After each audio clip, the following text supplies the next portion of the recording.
Hello, my name is Manon Rabiard. I'm a speech-language pathologist and an assistant professor for the Speech-Language Pathology program at Laurentian University in Sudbury, Ontario, Canada. This presentation was prepared with my colleague, Chantal Maillet-Crittenden, who is also a speech-language pathologist and an assistant professor at Laurentian University. This presentation is entitled Use of Technology as an Innovative Approach to Non-Linguistic Cognitive Therapy. There is growing evidence to support the fact that cognitive and linguistic skills are correlated in children. There's also evidence that children with primary language impairment, PLI, achieve lower scores than their peers on non-linguistic cognitive processing tasks, although they do not necessarily score below the norm. This being said, the use of cognitive tasks could indirectly improve language skills. In fact, studies have already shown that language skills can be improved by working on cognitive processing skills. For bilingual children, the advantage of a non-linguistic cognitive approach is amplified since this method was shown to have positive effects in both languages in a study by Ebert, Rentmeester, Discher, and Konert. Since some studies have shown that playing video games may lead to superior spatial resolution of visual processing, presumably because of the practice they obtained while playing video games, the use of technology to play cognitively steered games could be a new approach to non-linguistic cognitive processing therapy. Cognition and language. Many authors maintain that children who have PLI also have reduced performances on cognitive tasks. For example, Archibald and Gathercole, Bishop and Norbury. Indeed, according to the general interactive processing theory, basic cognitive mechanisms are inherent in the acquisition and effective use of language skills. As previously mentioned, numerous studies have shown that certain non-linguistic capacities are comprised in children who have PLI. These non-linguistic abilities include sustained attention, working memory, phonological working memory, executive control, discrimination of nonverbal components, procedural memory, abstraction, processing speed, and auditory treatment.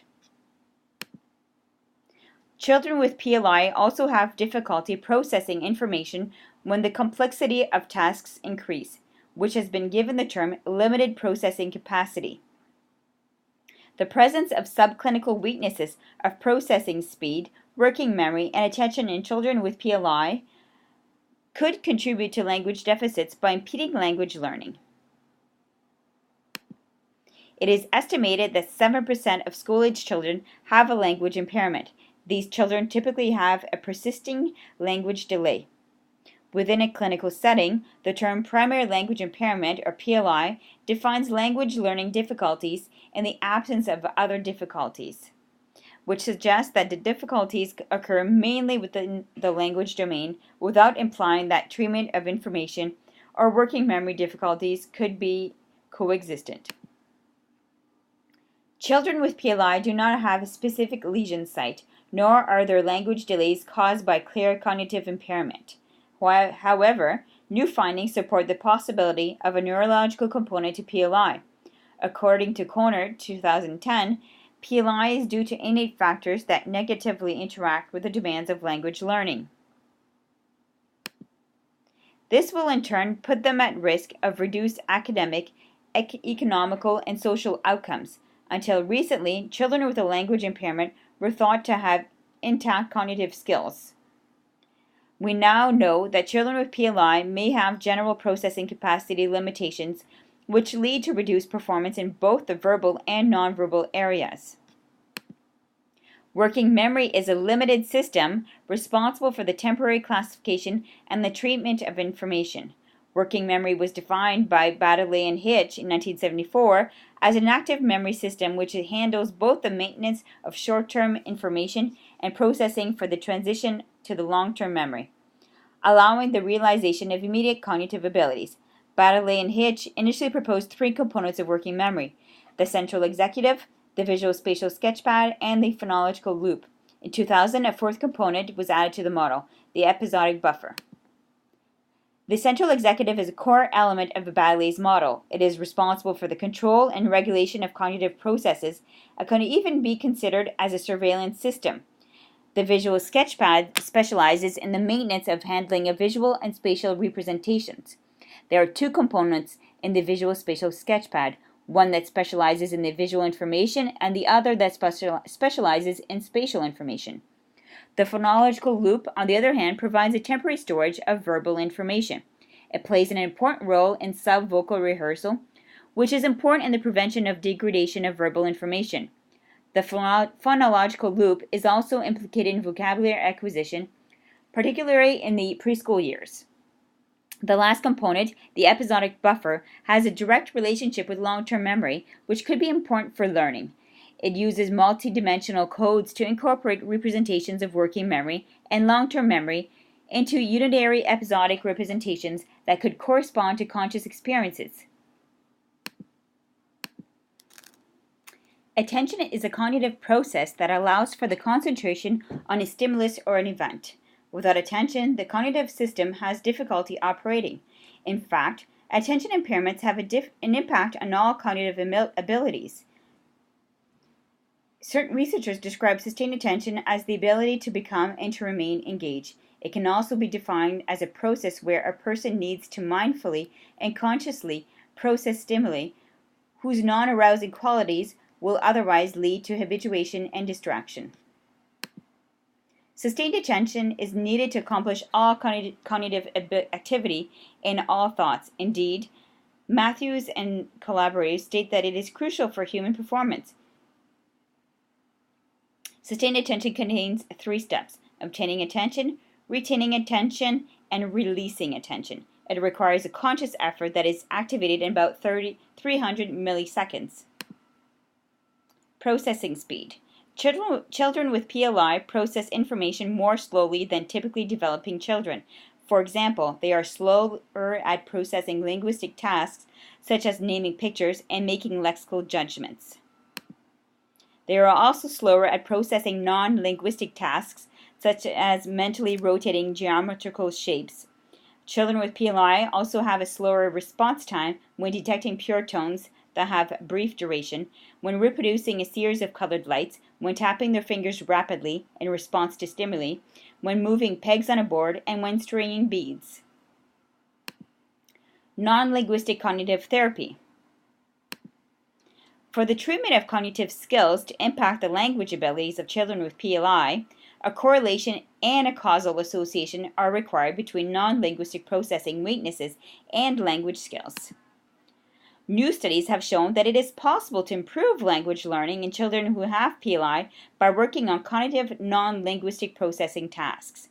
In 2009, Ebert and Conrad's study revealed that 2 children aged 7 and 8 with PLI made gains in expressive language skills after participating in activities targeting auditory memory and speed of processing for visual information. In 2012, other researchers reveal that 2 bilingual children made gains in cognitive non-linguistic processing skills as well as gains in language abilities after participating in activities targeting processing speed and sustained attention. Given that cognitive processing deficits contribute to language learning delays in PLI, it is not surprising that the improvements of processing skills positively affect language learning.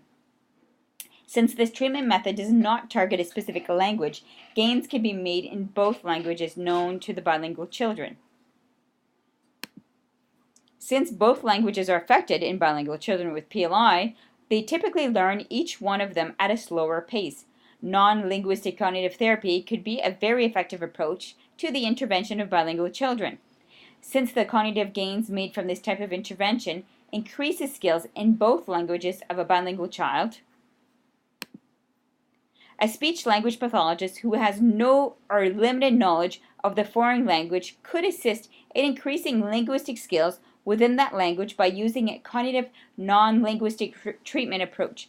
Not only could this technique help improve the learning of a language unbeknownst to a speech-language pathologist, it could also improve skills within 2 languages at once, in turn reducing intervention time and costly dollars associated with extended treatment. Use of technology in apps. The use of technology for educational purposes has grown over the years. Most schools are equipped with computers and software to help children learn, read, and write. Many speech-language pathologists are also using new technology such as the iPad with applications designed for speech and language treatment. Since children are motivated by the use of technology, an approach that incorporates it with a cognitive non-linguistic treatment could bring greater success than traditional approaches. In a 2012 study, tangible games such as Blink were used, which require that children sort cards according to their shape, color, and the number of symbols. Bop It, a game that requires children to perform actions according to the musical sounds they hear, and also Simon Trickster, a popular game that requires the child to replicate a sequence of tones and lights. Since then, many technical applications are now available that greatly resemble these tangible games. Instead of using Blink, a very similar application could be used, Tip Tap from Joe Long Street. This app targets working memory, attention, as well as processing speed by sorting cards by color, shape, and number as quickly as possible. Instead of Simon Trickster, the almost identical Simon Says game from Huge Lawn Miracle Apps could be used, and the game Bop It is also available in technological format from Electronics Art. Other types of applications that could improve cognitive skills are hidden picture games such as Hidden Pictures and Find the Differences that require children to find differences between two images. Sustained attention is also required for the Odd One Out game, where children need to detect which object does not belong within a scene, and also for symmetry game, concentration exercise, which needs the reproduction of opposite of given patterns using colored shapes, requiring a high level of concentration. Finally, many puzzle games such as Zentomino can target both attention and reasoning skills, since geometric shapes need to be moved and rotated to complete the puzzle. Research has demonstrated that computer games can develop complex thinking skills that are associated to problem solving. The use of technology has also been shown to be more motivating for learning than more traditional methods of teaching. Some specific features associated with these games could be responsible for the increased motivation to learn. Examples are their challenging nature and the fact that they can give the player a certain level of control. According to McFarlane, Sparhawk, and Harold, the increase in motivation to play technology-based games is directly related to the level of attention and concentration required for these games. Some of the effective features of technology-based games for motivation include having a clear goal, an adequate level of complexity, not too hard but not easily mastered, quick moving stimuli, integrated instructions that children don't need to read, the absence of physical laws on what can fly or change shape, and its inherent holding power. Proposed treatment model. We suggest a treatment model which incorporates a cognitive non-linguistic approach with the use of new technology and apps that are similar to game counterparts that have been shown to be successful. Figure 1 illustrates the proposed model which incorporates more hours of non-linguistic cognitive therapy than hours of traditional linguistic treatment. The combination of both approaches would equal more intervention hours, both direct and indirect, which could in turn facilitate language learning at a faster rate. Figure 2 illustrates how the model would apply to monolingual children. In this model, we see how both the linguistic and the non-linguistic approaches complement each other. For bilingual children, gains could be made in the child's first language, L1, as well as the second language, L2, even though only one is often targeted during direct language intervention. More specifically, most SLPs speak to the child's L2, the majority language of the community, but don't speak the child's L1.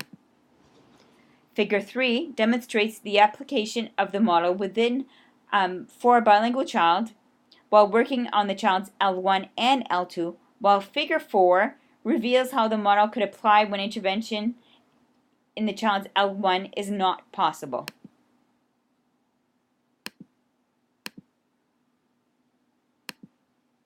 To exemplify how this would translate into a regular work week, the Table 1 demonstrates a comparison between the traditional model and the proposed model within an 8-week block of intervention. Certainly, the model could be modified to support different lengths of treatment blocks. And to conclude,